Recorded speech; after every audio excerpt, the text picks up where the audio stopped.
James Degale versus Marcus Periban post-fight review. Coming into this fight, a lot of people rated Marcus Periban, myself included, being a dangerous threat for James Degale. I also stated that I felt that James Degale was a better fighter, a better boxer, puncher than George Groves. I also said that I believe that James Degale is genuinely world class. Now, his performance against Periban was very impressive, bearing in mind the guys that Periban has fought: Sakio Bika, Badu Jack, and I'm sure fought somebody else as well. But basically, none of them could put Periban away. And James Degale went out there and destroyed Periban. And on the way, going through the rankings to go on to win a world title, if you're looking that devastating, and James Degale's performances have got better and better.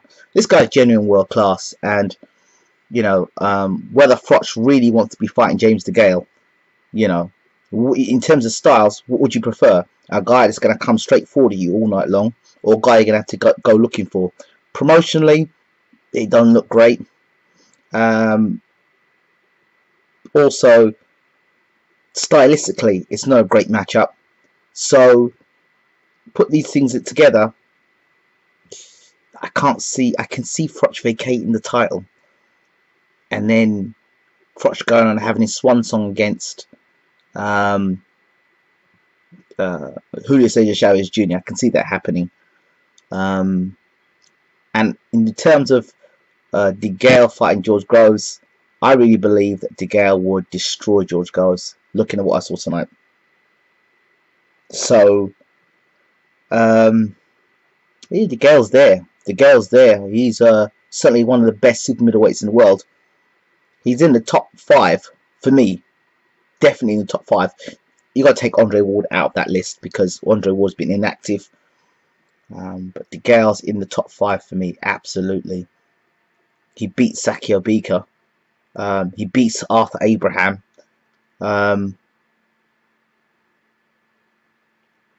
So Darrell, I think he beats Darrell too.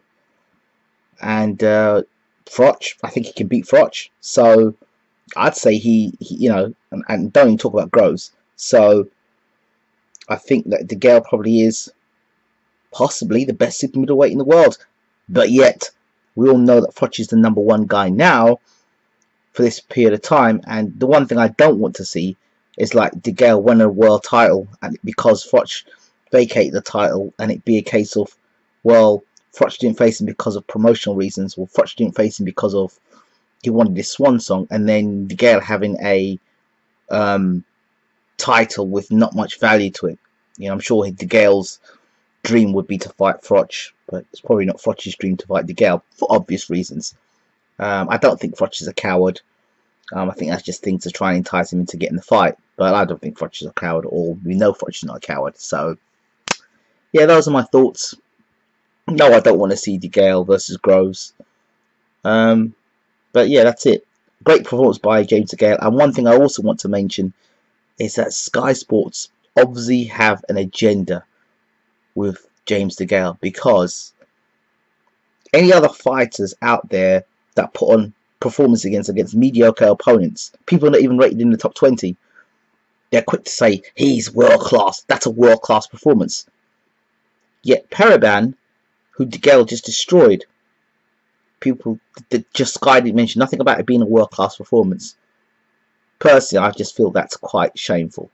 But there's a bias there for sure, and I'm sure probably Sky don't really like James Degale, but I don't know. Just my thoughts. But if George Groves is an elite super middleweight, according to Sky Sports, the Sky Sports team, the experts, okay, and he's been knocked out twice at world level, then what does James Degale, if George Groves is elite?